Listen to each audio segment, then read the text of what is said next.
এক হৃদয় বিদায়ক ঘটনা। গর্ভধারিণী মাকে অবহেলা করো না। একটি হৃদয় বিদায়ক কাহিনী। আমেরিকার এক শহরে এক নামকরা ব্যবসায়ী ছিল।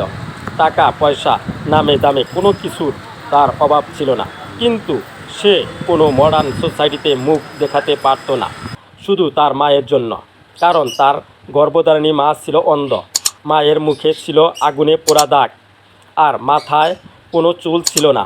তাই মডার্ন সোসাইটিতে নিজের মান সম্মান বজায় রাখার জন্য মাকে বাসা থেকে বের করে দিল।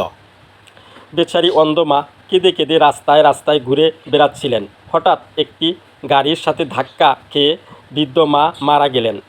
ছেলে মায়ের মৃত্যুর সংবাদ পেয়ে তিল পরিমাণও কষ্ট পেল না।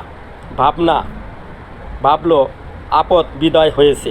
কিছুদিন পর লোকটি কোনো একটি ডকুমেন্ট খুঁজতে খুঁজতে মায়ের লেখা একটা ডায়েরি পেল। ডায়েরিতে লেখা ছিল 5/12/1980।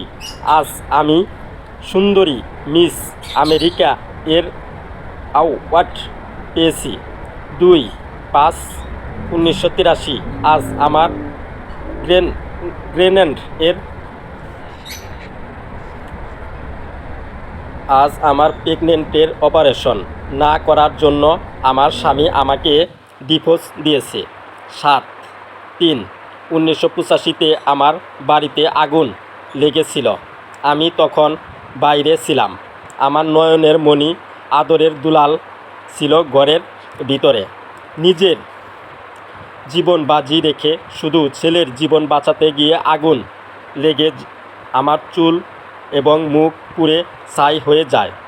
তাতে আমার কোনো দুঃখ নেই, কারণ আমার নয়নের মণি তো জীবিত। কিন্তু আমার কলিজার টুকরা ছেলের চোখ আমি বাঁচাতে পারিনি।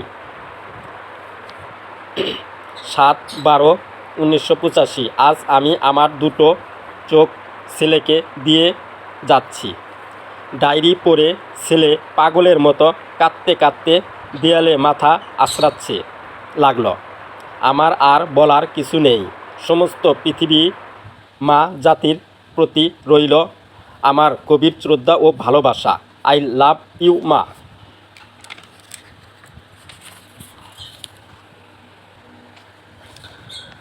দুনিয়াতে কিছু নারী আছে তারা আসমানের চাঁদ, আর কিছু নারী আছে তারা পায়ের জুতা।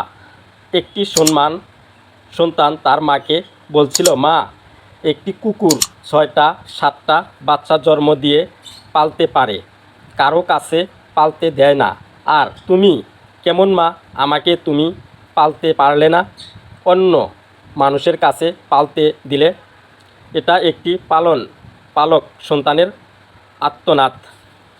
বর্তমানে মায়ের সন্তানের অধিকারের প্রতি খেয়াল রাখে না, যার কারণে সন্তানও মা বাবার অধিকার সংরক্ষণ করে না। অনেক মা এমন আছে যারা সন্তানকে দুধ খাওয়ায় না, শারীরিক গঠন নষ্ট হবে বলে। এই মায়েরাই সন্তানের ভালোবাসার পরিবর্তে বৃদ্ধ আশ্রমে স্থান পায়, কুকুরের বাচ্চা কোলে নিয়ে ঘোরে, নিজের বাচ্চাকে কেয়ারে নিয়ে ফেলে। এরাই হচ্ছে ডিজিটাল মা। আজ আমি লক্ষ্য করে দেখছি মায়ের মাঝে এখন অনেক ভেজাল ঢুকে গেছে। যেমন আজ 15/8 ইংরেজি 16 তারিখ ইত্তেফাক পত্রিকায় দেখলাম গর্ভধারিণী মা তার 2টি সন্তানকে গলা কেটে হত্যা করেছে। অথচ আল্লাহর রাসূল সাল্লাল্লাহু আলাইহি ওয়াসাল্লাম বলেছেন, মায়ের পায়ের নিচে সন্তানের জান্নাত। আবার অন্য হাদিসে ইরশাদ রয়েছে, দোজখে নারীদের সংখ্যা বেশি হবে। তাই বলি, হে নারী সমাজ, তোমরা সন্তানের অধিকার পালন করো, তাহলে সন্তানগণ তোমাদের অধিকার সংরক্ষণ করবে। রাগকে মাটি করে দাও আর ইমানকে খাঁটি করে নাও। ভিডিওটি ভালো লাগলে লাইক, কমেন্ট, শেয়ার করুন। প্লিজ চ্যানেলটি সাবস্ক্রাইব করুন ইসলামের স্বার্থে।